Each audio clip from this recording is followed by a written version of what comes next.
there's 10 minutes time, and that 10 minutes is split between Gordon and Scott over there, VRDweller and Golden Greymoon. In the course of that 10 minutes, I'd like to hear some thoughts, and I think everybody out here would like to hear some thoughts about where you think this is going in these weird times. I'm going to go pretty much in the order that was printed in our little project program. We're going to start with Dae Miami, who has talked the talk and walked the walk like everybody up here for a long time. So I've got a timer down here. It'll eject some particles when it goes off after 10 minutes, and that's really a signal for you to just kind of wrap up. So get on to the next person. Everybody cool with that? Yep. Here, everybody say hi, everybody. I can see the timer. I can see the timer too. Okay. Cool. All right. So, yeah, Dae, your first word. Okay, thanks. I appreciate you letting me start off. So many of you already know me. I'm Dae Miami in Second Life. I've been doing these presentations for years. I'm Bill Schmachtenberg in real life. I've been teaching high school level for over 30 years, earth science. I've taught almost 20 years at the college level. I'm also running the computer club at my high school and award-winning club, and I also run a company called Educational Virtual World. Most of you know me from my lectures, either giving science talks at Science Circle or technology talks dealing with Unity. And all I can say is desperate times call for desperate measures. This is not a talk about Unity. As much as I like that platform, as much as I love that tool, it's just not going to work for me anymore. And I know for many of you, you're shocked to hear me say that, because Dae Miami's name has almost been synonymous with Unity 3D. Yes, and I could already see the comments in local chat. This is not something that I've wanted. This is something that has to happen. I was told last year that I'd be losing the computer lab, that there's a question about whether my Unity club will even exist. All the students I'll be teaching will be getting Chromebooks with limited memory on them, which means that anything we produce in Unity is most likely just going to crash on the Chromebook. We were told be ready for doing Canvas and Virtual Virginia. And so I was frantic looking for a new platform to use that would serve my needs, because basically all the software I've created over the years is not going to work. And I talked with Selby, that many of you know on here, Selby Evans, and he suggested two platforms, 3D Cyber Lounge and also 3D Web Worldz. I looked at both of those as both ISTE co-chair and decided to go basically with a 3D Web Worldz for a variety of reasons. The developer, Yvonne Devandy, is a former educator. She's also a singer and author, and more importantly, she's an amazing developer. The software she's developed, 3D Web Worldz, runs just flawlessly on Chromebooks when properly optimized. You can do full virtual environments with multiplayer, avatars, chat, voice. We recently had a field trip for Visti and Jazz and Thunder were able to go on that, and we ran into some technical issues, but yesterday we went through and resolved a lot of them. And I would encourage you to take a look at that platform if you haven't. I'm going to punch in their main website into local chat. Come on. There we go. All right. Oh, I left the 3D off. Sorry about that. I'll fix that, Dae. You just keep on. Okay. And I'll give you some examples of some of the sims that we've already developed. Many of you have heard that JPL is launching a rover called Perseverance to Mars. It's going to take off next month. It's a 6-month travel to Mars. It's going to land and then start running around and taking geological samples, looking for possible life on Mars. I'm very excited about that mission as both a geologist and a technician. And one of the first things that we developed was a simulation on 3D Web Worldz that you can try out. It works either single player if you're having bandwidth issues, or multiplayer. And I'll put in my website that's tying into this in a minute, so you can take a look at. I've also created 3D Web Worldz, the only official virtual museum for the Virginia Museum of Natural History, and I've got permission to do some of their exhibits, some of their displays on there. There is a model of the seasons, which I plan to use with my students this fall. We've done also some other geologic simulations of Molehill. What I really like about this is that you can create these simulates. They're in a web player. All right, you run it in Chrome. So basically, if you're going to Canvas, you can literally create links that take you right to 3D Web Worldz. So it is, in fact, you could even run them in Canvas if you wish, because it's HTML. And like I said, I can send you some links that you can take a look at that, or if you want to join me and find out more, you're certainly welcome to.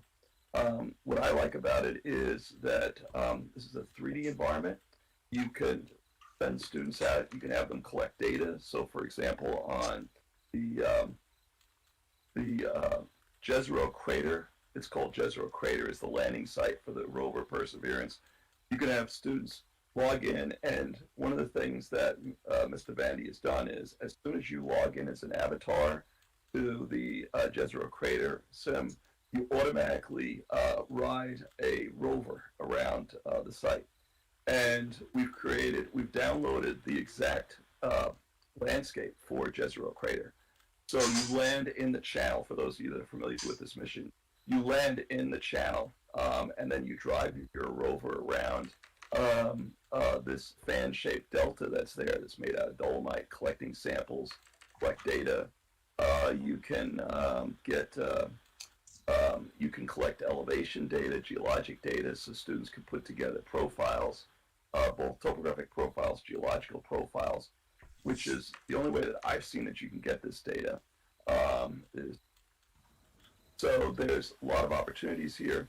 3D Web Worldz, if you log in, is a fully collaborative environment. So if you're looking for something where students can collaborate with each other, 3D Web Worldz is a good choice, because when you log in to just about any of these regions, you can even log in as a guest.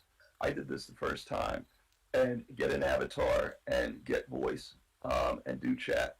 So it's really easy to try this out.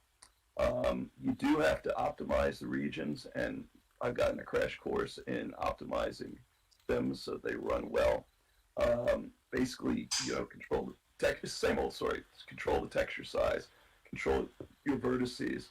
In fact, a lot of the models that are out there are just too complicated. And Jazz and Thunder, if you're out, we did one, I had a student, you ready for this, guys? I had a student create a virtual environment in 3D Web Worldz.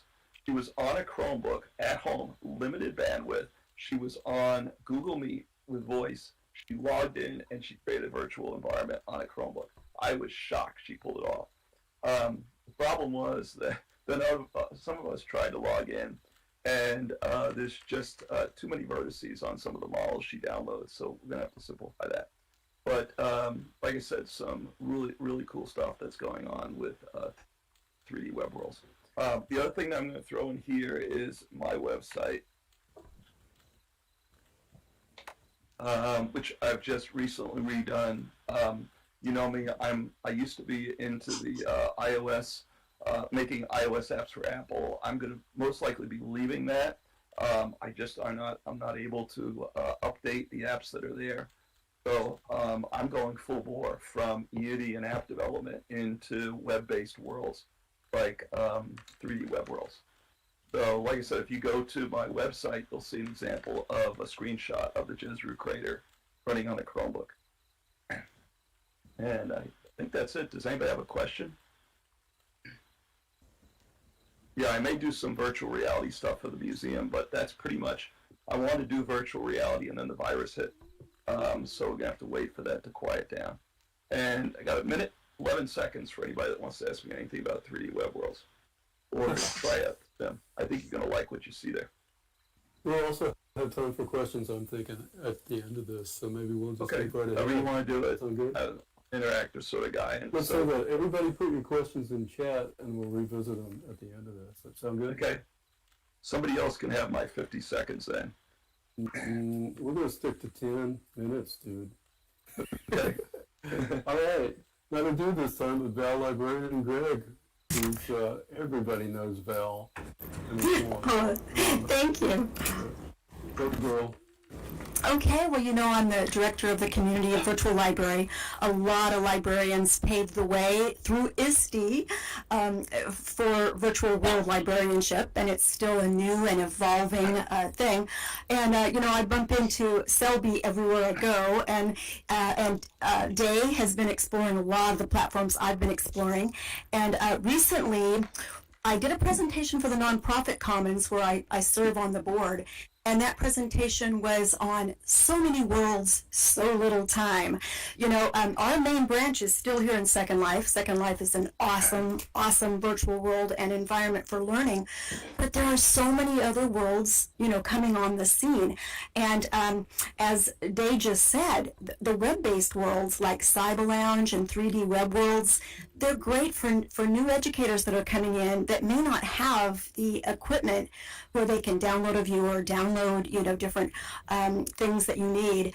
And you can even go to 3D Web Worldz on a Chromebook, which he mentioned. So it's kind of like a gateway to virtual worlds. So in that presentation I did on so many worlds, so little time, I started thinking, some of you know Ellie, Pinion, we were talking about how there are just so many worlds that it's hard to go to all of them. So we thought we would make a spreadsheet of people's office hours. Like if you want to go into 3D Web Worldz or Cyber Lounge or some of the VR platforms or different virtual environments, and you don't want to go alone, you want to know, well, what's this place all about? You know, you can go with other educators. So we have a spreadsheet. You can contact me later. And this is not for events. This is to go in and just learn and be with someone during their office hours. So I hope I got that document right. That's the CVL Educator Network. Oh, no, I gave you the criteria. Let me give you the different one. This is the Educator Network. Okay. Check and see if that's the CVL Education Network. And so who's in what world at what time? Some of us are exploring VR platforms like Dae has mentioned. The more that I go into VR headset platforms, though, the more I love desktop VR. We're in desktop VR right now. I am fully immersed with you all here. I know that I'm in a real place with a sense of presence with real people, but I don't have my hands tied behind my back with a headset where I have no productive tools where I can go and, you know, get online and share things with you. I'm just in what I call a disposable bubble when I'm in my headset. And there's that wow factor of how cool, I'm swimming with dolphins. It's beautiful. But then pop, that's over, and there's no need for me to go back there again. I did it. So I think there's pros and cons to both, and there are times when I want that, maybe an immersive bubble. But for deep learning and critical thinking, I really prefer my desktop, that distance between my head and the screen, because that distance makes me realize that I'm here, but I also have a physical body, and I'm able to wrap my brain around that. There's a lot of research needed for VR headsets. We don't know what it does to the human brain, particularly for young people. I like to point that out often, because it would be really bad if we bring really young students in. I'm going to step over here by my sign. If we brought really young students in and we don't know what it's doing to their brain, they did a study of kindergartners. I like to mention this. On a VR headset, they could not distinguish between a physical world memory and a VR headset memory. They were both the same in the mind of a kindergartner. So that's something we really need to consider before we offer VR headsets to our students. Spaces like Minecraft and Kitely and the web-based worlds, Cyber Lounge, 3D Web Worldz, we know we're not harming our students when they have that distance between their head and the screen, and they're still fully immersed. So I was thinking when I was asked to talk about the future, of virtual environments. Well, what would I say after all the years I've been around here since the early days of ISTE, around those amazing campfires? I remember one time going to a fireworks display and sitting with all these other teachers, and the fireworks were going off, and I was so amazed that we were together experiencing this virtual world. And that was years ago, so we've been here a long time. Well, I thought there's 3 points. There's 3 points for the future that I think are important. And think of the 3 Ps: platforms, purpose, and people. First of all, do you ever feel like, how in the world can I keep up with all the platforms everybody's telling me about? All these VR headset platforms, all of the different virtual worlds that are out there. There's a plethora of platforms. That's why I did the little session on so many worlds, so little time, and came up with that spreadsheet. There's no way we can be fully active and go to every great virtual education event with all these different platforms out there. So that's a problem. It's an obstacle that we're still working on. The second P is purpose. As educators, if we don't have a clear purpose for critical thinking and deep learning, what are we even here for? I mean, you've got to go into that world with a clear purpose. And then the third thing for education in the future is people. We've got to focus on people, not on technology trends. And that's what I love about this group here of ISTE. I know some of you, we go way back. And, you know, it's still a small group of virtual world explorers. For years, I kept bumping into Mal Burns everywhere I went.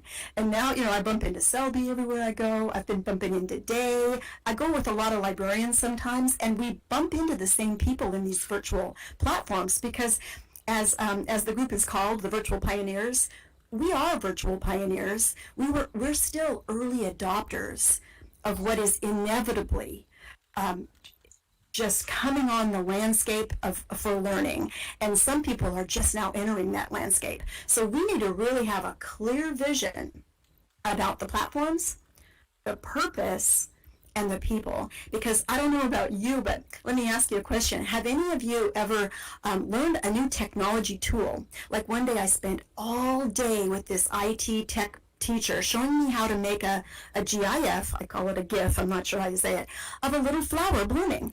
And I was like, that was the biggest waste of time. I didn't need to spend all day. Just because you can do something with technology doesn't mean you should. I mean, you need to have a purpose. And so for these environments, we need to have a purpose and remember that the tech tool itself isn't the big deal.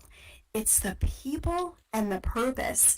And our students are more important than any app or any tech, tool that we are interested in. So I feel like we can only solve the questions of these 3 Ps. Too many platforms, a lot of purposes that we have to clearly identify for critical thinking, and focusing on people. The only way we can do that is together. There's nothing that I have accomplished by myself in a virtual world, and I've been here now for 14 years. It's featuring what you all are doing and connecting with you and the help you've given me that makes any difference at all, and finding what it is you can do best. I'm not a builder or a scripter, but I know people. I know people who can build and script, and sometimes even force me to learn something like Dae did when he made me make that VR car. I wasn't interested in doing it, but as a teacher, sometimes we have to, make our students stretch themselves a little bit. And we all can help each other stretch ourselves to go to new places, identify the best. We don't know if Second Life is going to be here 10 years from now. I hope it is, because I still think it's an awesome platform. But we need to kind of have a view of what all of the virtual world options are and what the best places are. And we can really only do that together. So I was talking really fast. I don't know how much time I used, but I'm open for questions too as we go along. You came in with 1:11 left. Click the clock. Kiss the clock, everybody.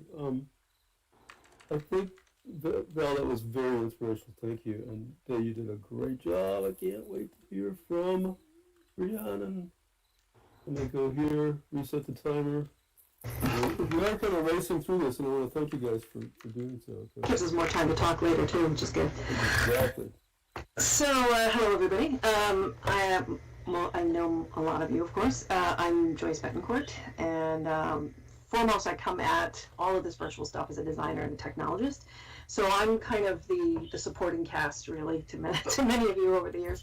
And I came across an SL in 2005, and through that time, I've gotten to work with many educational institutions and nonprofits. Some of you even here, as I was saying, and many of you know that professional work started with the New York City educational focused nonprofit Global Kids that I worked for many years, that was getting funding from MacArthur Foundation, funding digital media and learning and looking at virtual worlds and game environments and informal learning and all those things, and how those things were taking place here in Second Life, and them also doing work in Form a Teen Grid, Yville, many other places.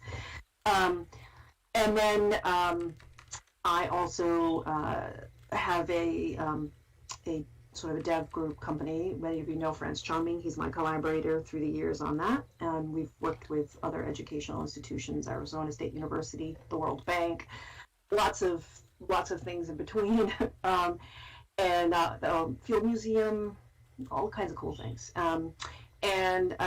So we've, I've invested a lot of, my career kind of shifted, and I've invested a lot of time really kind of in these virtual environments.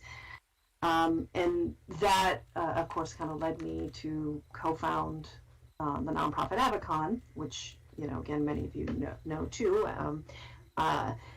whose kind of mission it is to promote and grow these, the development of these spaces and support the communities of people and communities of practice that are using them, whether that be virtual worlds, VR, XR, some whatever, all these things that kind of add up to what we think of as the metaverse, right? So kind of put simply, Avacon is like build the community, build the metaverse, sort of like the homage to Heroes, right? But if we flash forward to now, as Dae Miami was saying, we have now 2020 has kind of disrupted everything, and we have the world dealing with COVID, and as he was saying too, we have this sort of sudden shift of everybody having to work, learn, and socialize at a distance, often it's, I think for a majority of folks, unlike us, most of that time that's on tools like Zoom. But educators and administrators are looking for more tools to effectively teach and engage, right? As we all know, for many of you who host events, and of course, Avacon supports the Nonprofit Commons and Second Life group, and that's where Val was talking about the recent presentation. We've seen increases in folks coming back into Second Life, and then new folks coming into Second Life. So, I've also seen that in Open Simulator and other places, and you see that in many of the virtual conferences and events that are coming up as well. Some of them changing over to virtual that were in person. If the immersive Learning and Research Network conference just wrapped up, and I think Val, you presented there too at that, and so there's certainly a lot of focus on I think a lot of these immersive environments, because it's got to be more than Zoom, which is not. Which is some part of the puzzle, but not all of it. And when we were kind of posed with this whole future of education, and looking what it could be, I think with what we're talking about, many of us here, see where the future of education is going, because it's happening now. It's been happening for many of us for years, right? Like, we see that the work that we're doing, and yes, there is, I think, to Val's to the points of like the platform specifics are still kind of evolving, but in these immersive spaces, this is really kind of, I think, a cornerstone of the future, especially if we're talking about what in essence is remote learning, which is really kind of going to be a huge focus for at least the next year or two, and possibly evolve the educational landscape for forever, right? And so many of us here, we teach and learn and connect with people, through these various platforms over time. Second Life, Open Simulator, Open Wonderland. I know some of you were doing work there too. More recently, like Alt Space VR, Mozilla Hubs. Many of us were in that. Of course, High Fidelity, both in its sort of former VR space and its current maybe 2D kind of audio-based way, and then the open source spin-offs that have come from that, like Vercadia and Tivoli. And then we were talking about the Web Worldz, and that list goes on, of course, with all the tools like that. And then we we look at and then also in game spaces, whether that be like Minecraft, World of Warcraft, Fortnite, again, that list can go on as well. So I think. And whether we're, I think when we think about that timeline, whether we're wearing a VR headset or holding a game controller or accessing these immersive spaces directly on the web, it still is kind of that part of that future. I agree in the now, VR proper with headsets is going to be problematic in the immediate future, especially when we're talking about physical labs. Are going to be a hard thing to maintain and hold when you're having people wear headsets that are hard to be sanitary. And then some of these distance space issues, so I think that we're looking more at these, as Dae was saying, some of these sort of simpler ways as maybe gateways into things like the web spaces, both in regards, we mentioned 3D Web Worldz, Cyber Lounge, is the other Mozilla Hubs, Frame VR, which was used in the ILRN conference just recently too. Those are all kind of web-based, that are places to kind of look at, and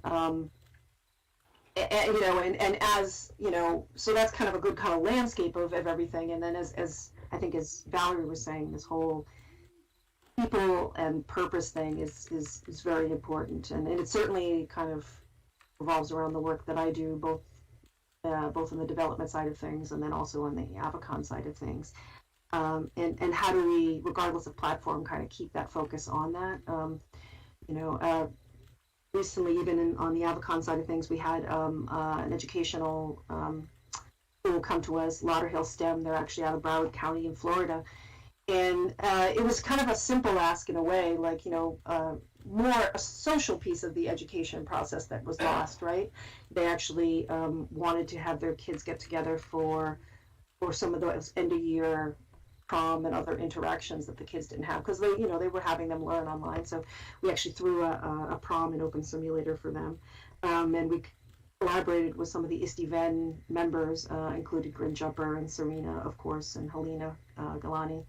And so it's interesting to sort of, that more and more people, I think, are going to come at folks like us who have been working and living and breathing all this technology, and I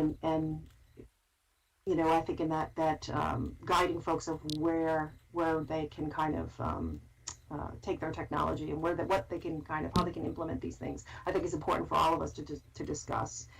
And I really, I hope that we can kind of keep talking on all of this, both in the discussion here today, and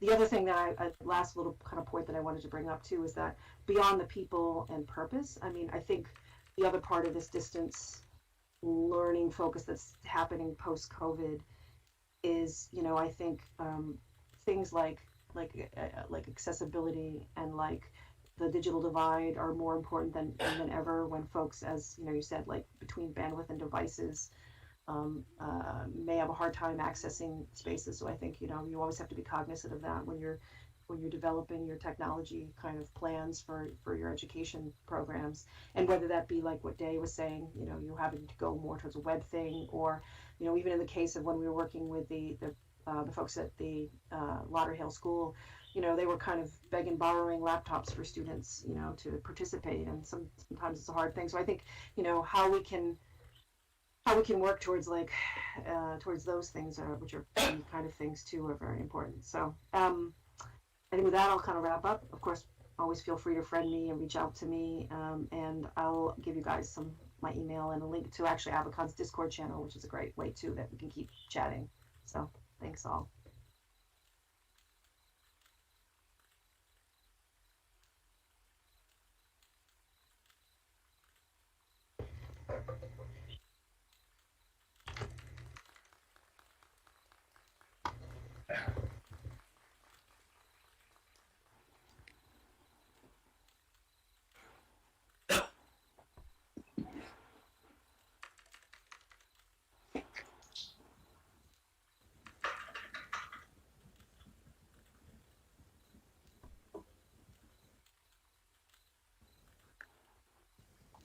I guess I need to speak if I'm going to speak.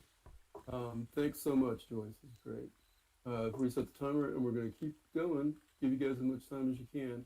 Gordon and Scott over here, Golden and VRDweller, are extraordinarily expertised in Active Worlds and have used it for a long time. At Mystery Education Theater that we're doing for VEN, recently spent 3 weeks in Active Worlds, and I think the people who were there were pretty darned amazed. And Marilyn and Sidearm will probably be glad to talk to you about that. But meanwhile, let's go to these guys. They're going to sort of act as one person here because there are 60 minutes and an hour. And I'll let them duke that out. Go, guys. Okay, thanks. Well, I'm going to let Scott do the technical stuff because that's his expertise, and I'm kind of coming from the teacher perspective. I'm just going to start off by saying that I tore my speech apart just before coming here because I just wanted to keep it simple. And when we're looking at the future of education, I thought, well, we need to follow a roadmap of sorts. So the starting place, step number one, is finding the road warriors, those people who are going to get on the road. And, I think that that's a real problem that we're facing. We see the value of what we're doing, but it's difficult to find other people who are willing to take the steps necessary to explore it and actually put it into practice. My experience with this began something like 40 years ago when I was an aide working in a class of TMH students, trainable mentally handicapped. If you remember that designation, they were non-academic, would never learn to read. However, I noticed that they were very good at remembering what they saw on screens. Face to face, they wouldn't remember anything we taught them. But if it was on a screen, they would remember it. So I was playing around with computers and created a reading program for them. Got a developer to come in and computers donated, and the teacher evidently just thought that they were having fun. They were playing games, and the kids were having fun, but they're also learning how to read. And so I almost got fired when they found out that I was trying to teach them to learn how to read, because they said, well, they can't. You're setting them up for failure. However, they went in with an armload of books and told the principal to pick any book, and they'd read it for them. And that sort of changed their mind. In fact, they thought maybe I should go and become a teacher. What happened to this incredible program that taught kids to read that couldn't read? Well, after I left, the teacher, because she didn't know how to operate the computers, only the kids did, she donated them to the business department. And the program shut down. See, she wasn't a road warrior. She wasn't willing to take those steps. Oftentimes, when I speak at conferences, I'll have superintendents come to me and say, Gord, this is amazing, the stuff that you're doing and the success you're having with students. Where do I get teachers like that? And I say, well, who do you hire? And they say, oh, we only hire the best. We get the brightest and the best. And so these are all the students that have gone through school. They've gotten their straight A's. They're top of their class, all the rest of that stuff. And I said, well, you're hiring the wrong people. What you need is a bank of teachers who were bored with school, that hated school. They didn't do particularly well in a traditional setting, like 80 or 90% of their peers. These are the students that you want to become teachers, because these are the students who will make the changes that are required to teach to those 90%. And so it starts with who we get in education. I know that we don't have a whole lot to do with the selection of teachers, but I want to encourage you you see those students who are extremely creative and extremely bored with being in class. Encourage them to go into teaching and make the changes. And those are the kinds of people that are going to adopt the platforms that we talk about. Now, second step is we've got roadblocks. Things like schools buying Chromebooks, or even Macs and iPads, which limit other programs. That can come about. So we need to pick our platforms carefully. And Dae, I'm going to talk to you about that. We need to avoid detours, such as, forgive me, I'm going to be a bit of a disruptor here, but the kids in our program that adopted Minecraft as the way of doing their virtual worlds would spend all their time clicking and hours and hours and hours building and not getting to the content. World of Warcraft, a wonderful program, and there are teachers who do an amazing job of teaching using a platform like that.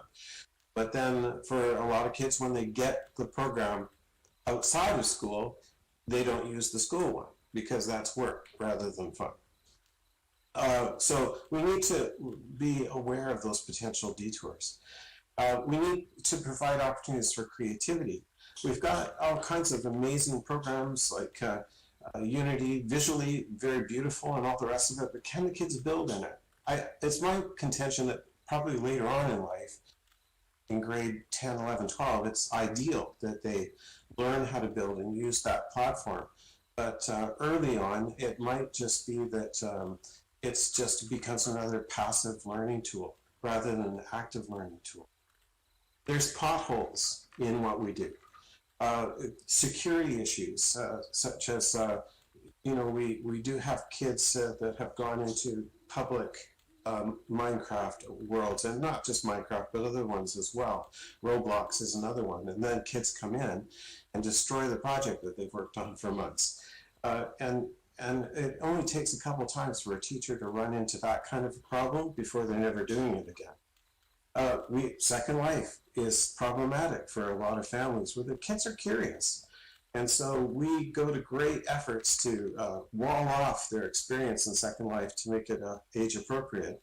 But they end up in other areas of Second Life, and it's the end of the program. And I've been contacted many times about situations like that, even asked to testify in court on behalf of people who have put great deal of time and effort into creating a great virtual learning environment, only to have the kids spending time in strip clubs and that sort of thing, and the teacher getting into trouble.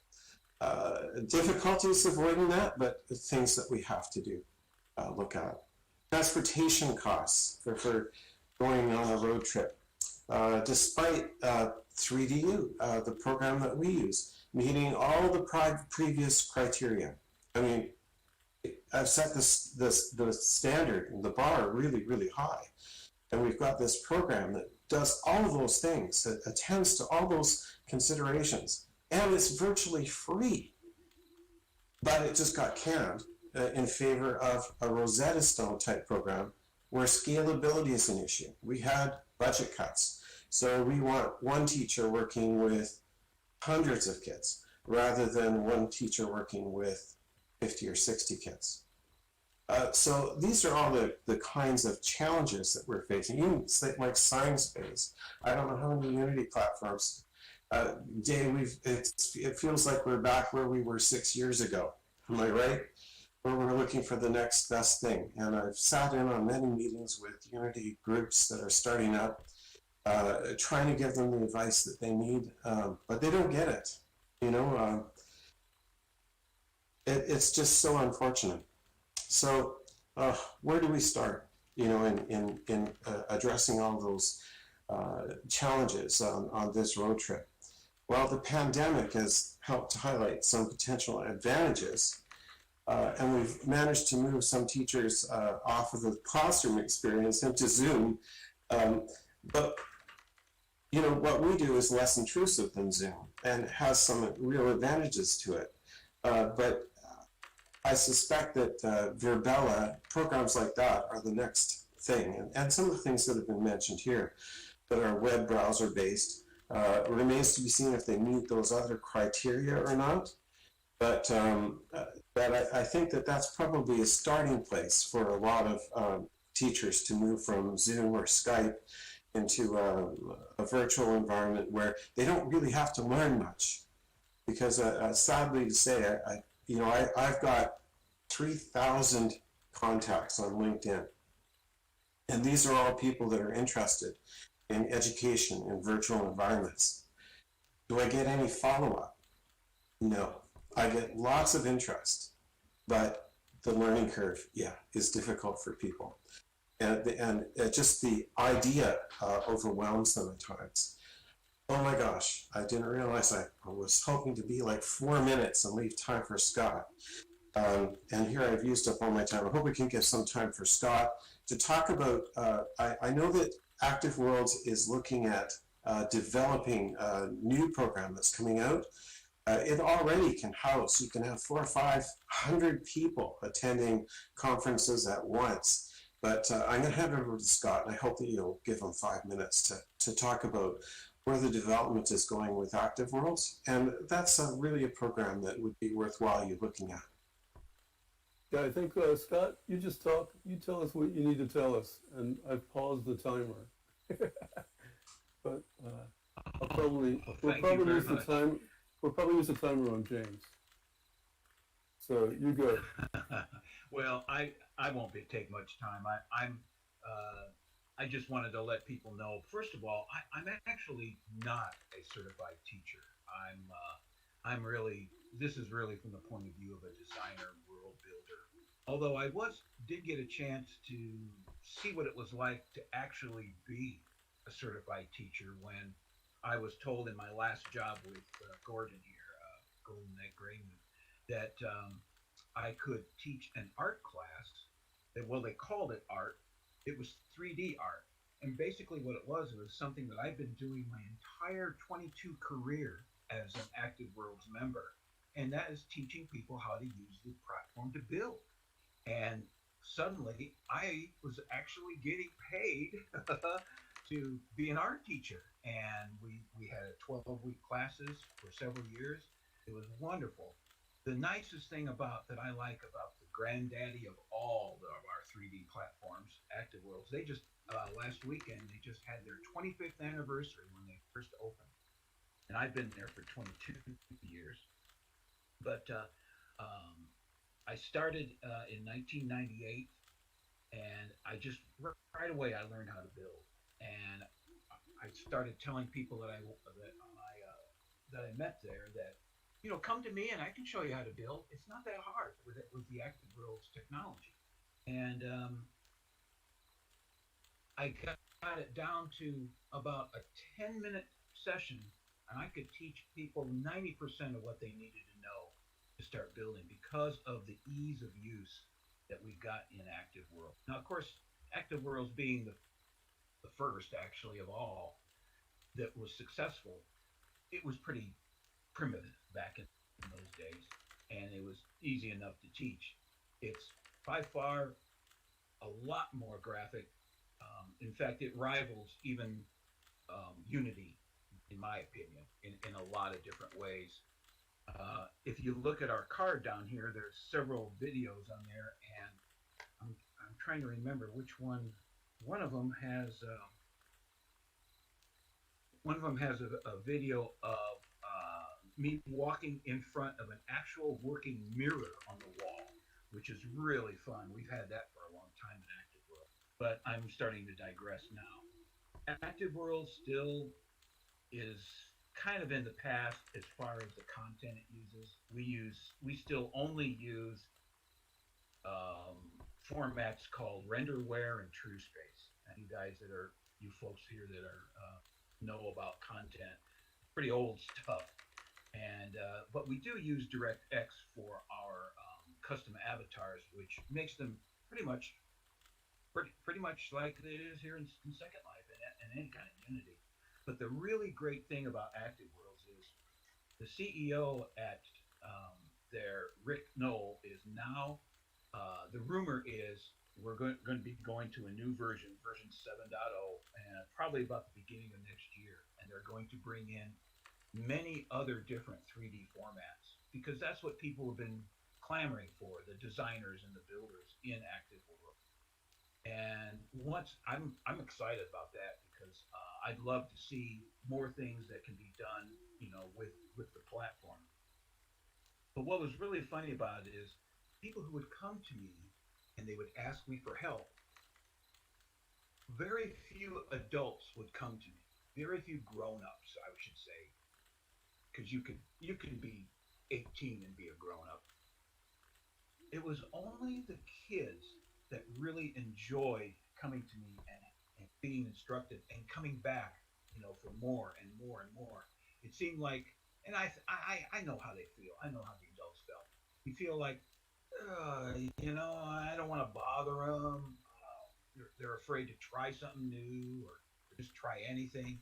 But the kids, especially the students that I worked with in the old Indiana University Quest Atlantis program and with H-Coast here, Greymoon, Golden Greymoon, the students, they just love it, and they don't care if they break stuff. In fact, they had fun breaking stuff, because even all the years that I had in that platform, I tell you, the last 6-7 years when I worked for H-Coast, those kids would come up with things that I have never seen happen in that platform. And it was just amazing how much they love to just go in and just start playing. Not only did the students enjoy it, the teachers there enjoyed it, because almost all of them love to make assignments to their students and say, now go to your personal building space, because every student was able to have their own personal building space when we would have the schools, and they'd say, here is our history lesson we're going to be doing for the next 8 weeks, and your assignment, part of your assignment, is to go to your personal building space, and I want you to create some kind of a scene or machinima or something that will that is part of what we're trying to study in this. And those kids just jumped in with both feet, and they loved it, and their parents loved it for the most part. It was just, you know, so amazing. But another thing about Active Worlds 2 is they have finally made their voice chat workable. It was so bad before. It was very unworkable before. And just recently they've updated it where it's a lot like here, especially when you're in a lecture type environment like this, and somebody can talk without a lot of interruptions. In my case, I have satellite internet, so I've got a latency of about a full second. You know, for you technical people out there, that would just kill anybody who was an online gamer. Speaking of people interrupting, Scott. Yes. Is that enough? I know you're so gracious and so knowledgeable to share. Thank you so much. I think we're going to move on and get down the road here, if that's okay with you. Are you good? Oh, that's fine. Yeah. You guys get into Active Worlds and find NCAR. Sidearm, type that name for us, okay? He is the shiz. His world is called Earwax. Or one of his worlds, I should say. All right, you guys, we're going to move on here. I'm going to set the timer, and we're going to get our last panelist to go here. JamesMcCrary, the real JamesMcCrary, is going to talk to you about his visions for the future in education in virtual environments. And I want to take this opportunity to welcome James, speaking to you for the first time as chair of the ISTE Virtual Environments Network. Andy and I will still be around, but welcome him aboard and have a good listen to this guy. Well, hopefully y'all can hear me. Hopefully, I don't want to take too much time talking about necessarily technology, because I think that what we've heard today from the panelists has been really good at that, and I kind of want to just I don't want to bore you too much with my background, but I've got sort of a schizophrenic thing happening where I'm in multiple modalities. I'm involved with tons of organizations and conferences centering around immersion technology. I partner with many colleges and universities on research centering around this, especially when it comes to spatial technologies and embodiment. I also have been a classroom teacher. My latest stint in education has been Director of Technology and Innovation. I'm about to move into a new role at a new school. And one of the things I'm going to be doing there is implementing a spatial learning lab for that. It's a K-12 institution. So I have that going, which has its kind of barriers, and I'll talk on that in a second when we get to the future education. Another thing that I do is I am involved in research in these organizations where we look at what the future potential of immersion technology looks like on the education landscape, and that doesn't necessarily always align with what actually practically is happening in the world of education. And so it's sort of like, even though I'm doing it at the same time, they don't always coincide with each other. I'm sure some of y'all have experienced that before. And then the other component is I'm a quasi-journalist. I have a podcast called the Virtual Reality Podcast with me and some other folks around the U.S. And I also have a sort of a TV show that's actually completely in virtual reality. That's like a talk show with my good friend Steven Sato, who actually works for Engage. And we basically have somebody on, different types of folks, and just like a regular talk show, and then we take people through shared immersive experiences. Some of the things that we focus on, obviously photospheres and videospheres for 3 degrees of freedom, and the other thing that we're diving into is photogrammetry for 6 degrees of freedom experiences. If y'all have been engaged, y'all seen that that's been actually happening with River and stuff like that, which is really exciting, especially when it comes to shared spaces. I will say that my passion for the most part about immersion technology is kind of twofold. One kind of centers in relationship building, and I look at that as being more than just virtual environments or immersive technologies. I look at that as the human element itself, both face-to-face and what have you. But I'm also really, really passionate about how the virtual affects the physical. And so when I think of things like virtual environments, stuff like that, I always look at it from the standpoint of, okay, how is that affecting the physical world, specifically me, and how do I bring that to bear out of my physical space? And that's kind of apropos to what's like hitting us in the face right now, which seems like a turning point, not just in education, but in our world as a whole. But there's also some kind of flaws with that, because while we see that there's an immediate need and change, it doesn't mean that it's going to happen immediately.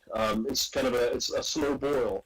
And so I look at the future of education, and if I have to put on my prophecy glasses, right, I would say that in the immediate, we need to think about these institutions and schools first that are rolling out new devices to students, regardless of the device type, with a long-term plan of how they're going to sustain those things. Because right now there's federal monies that have been given to that through CARES and PPP monies, but there's not necessarily a plan on, in the next 3, 4, 5 years, what do they do when those machines are either no longer functioning or they are obsolete with the new technologies that students need to have access to.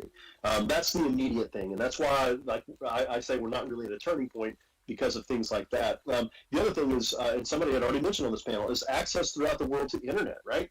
I mean, this access is moving too slow for education. We have access like satellite. We've got 5G coming out that is somewhat promising. But I live in South Louisiana, and I will tell you, especially when you get down to the Delta areas and the Acadianas and stuff like that, where there's a lot of swampland, it's really difficult to get proper internet access. And what I mean by that is not just regular access. We all know that if you've got 5 megs down and 2 megs up, that doesn't do a lot for them to do anything other than probably text, right? So it needs to be adequate. And one of the other things that I also think about is, like, what's our barriers right now in education to make this into a turning point? And this is why it's going to take a long time. Just think about what we're talking about right now in education. How do we plan on going back? We're going to be in person. We're going to be online. We're going to have a mixture of those two things. And really, those questions that are being asked are being asked because of the barriers that have been put in place already, and it's a systemic thing. It's something that's foundational. It's fundamental in education that has to be addressed. And one of those things is really at the top of the list is compliance over learning. For the most part, and I know there's a necessity for this. When we think about kids going to school, and the biggest issue that we have coming up to us in the fall is primarily on if students aren't physically going to school, what do parents do with them? What do they do with them? And that, to be honest, is not necessarily about the learning. It's foremost over compliance and how do we make sure that everybody is taken care of so that the economy of what we have in front of us can sustain itself. That is such a bigger question than just education, but it has to be addressed if we're going to talk about how do we fundamentally change things. And those fundamental changes is what leads institutions to be able to tackle these other barriers that leads to us being able to use technologies like what we're experiencing in Second Life or anything else. And one of those things is content and standards. Standards get refreshed all the time. Content sort of does, but in 2020, has there been a really big overhaul of what that content is and what is necessary versus what is a sacred cow, right? What is a sacred cow in content that that especially as teachers we find is really important to us, and we believe that it's important for students to know, but is it actually something that students need to know? These are the questions we really have to get to, right? And this is where tradition comes in. And this includes not just like educators in the classroom with content, that includes even us, right? The ones that have been in this space of virtual environments for a really long time. We have to start questioning the things and the modalities that what we have on tradition. And one of the things that we got to really question ourselves is, are we making ourselves open and available to conversations centered around how virtual environments are being used by young students or young children or other people outside of what we've been experiencing the last 5, 10, 15, 20 years. And then we have to ask ourselves, okay, what's important to us versus what is important to the whole, right? The other thing is like just federal regulations, right? COPA, 1998, it's been around for a while. It got enacted in 2021. In 2001-ish is when it enacted.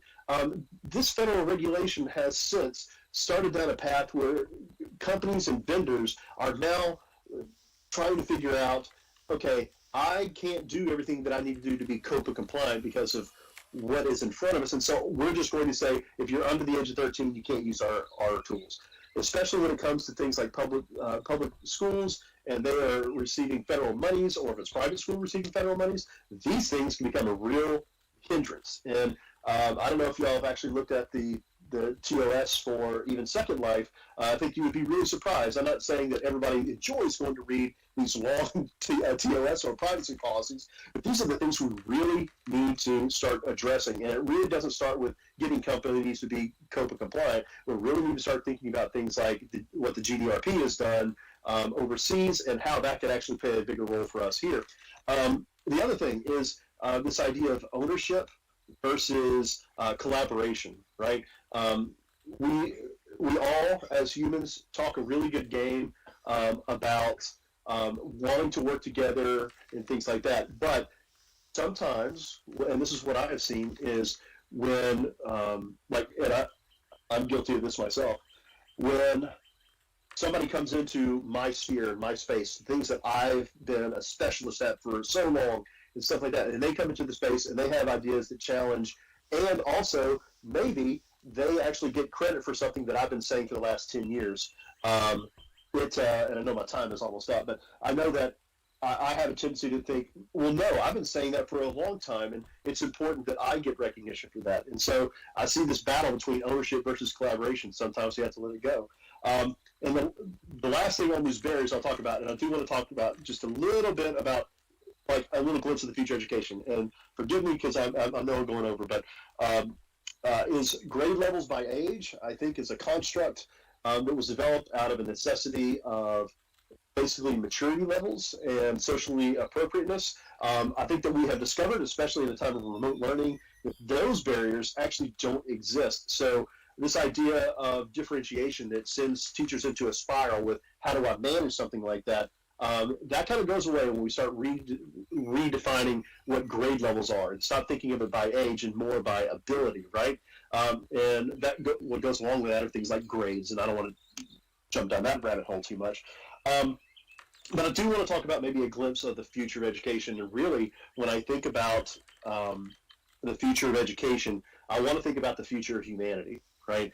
And one of the things that I started with was it is foundational for relationship. And relationships in an education sense really is scholarship. That's what it means. But in the future education, scholarship, the scholarship is not necessarily just with people.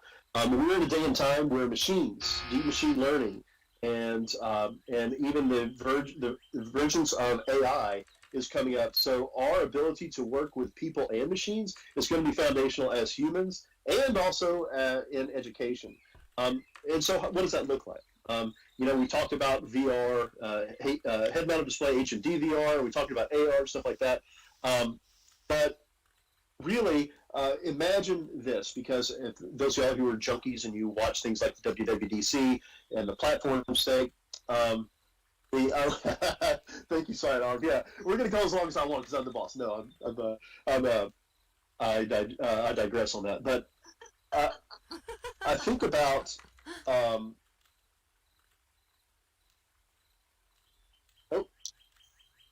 there we go. Okay, sorry, my microphone did a weird thing. When we think about what it looks like in practicality, both in humanity and education, imagine these wearables, lightweight wearables that could be contacts, could be glasses, could be whatever, that are not only something where it's does visualization, but it does spatial audio. In the WWDC, you saw that AirPods Pro now does spatial audio with 7.1 up to Atmos, which is I don't think people got really excited about that, but when you think about the implications of what that means for how AR and VR converge and how people can be spatially present when it has really good spatial audio, the embodiment level goes way up.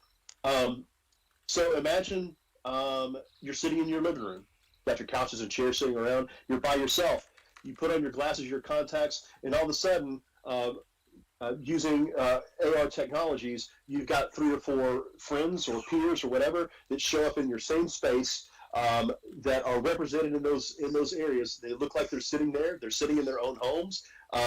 It's using mapping technology so that real seats are rendered in real time inside of their own space, but not in yours. Spatial audio projects them into the right spots, but you are socially distancing in a digital sense, but not necessarily in a relationship sense. And you're able to communicate back and forth in a very effective way. And then you put on top of that is tactile information, right? Like, what do we have that's feeding our senses and stuff? And I don't want to get too scary here, but when we think about the convergence of these wearables, I'm not talking about like gloves and stuff like that, but what are the senses and firings that can happen on our brain and stuff that will inform our bodies of something's happening, like somebody's touching my hand, somebody is handing me something, right? And so I see that is what the future can hold for us, but that's going to take a really, really, really long time to get there. So I think it's a slow boil, right? I think that we are at a time where decisions are going to be made. I do think within 5 years, there's going to be some retrospective on how do we sustain what was implemented right now. And I think that probably in 5 years, we're still not going to be as far as we want to be with access to internet, which is going to be vital, not just to learning, but to humanity in general. Okay, so now I'll stop talking, and maybe if we have time for questions, because Scott really is still the boss. I love to hear you talk, man. And I love to hear everybody who's sitting up here talk. And those people sitting out there, I love to hear you talk too. I mean, we're all of one mind. We're like-minded people. And I think our minds right now should turn to selecting a pose ball, off to stage right, house left. Serena has put those out, and we're going to take a really stunning group photo. So let's do it.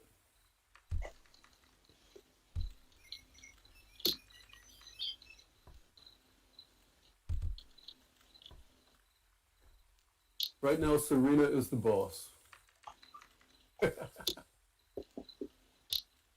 which is really the Yay, case. Serena. Pretty much any time, really. Scott, you may live to regret that. Yeah, so just come on over, grab pose ball. We couldn't test that they really line up well, so if we have any people standing on other people, we will change that.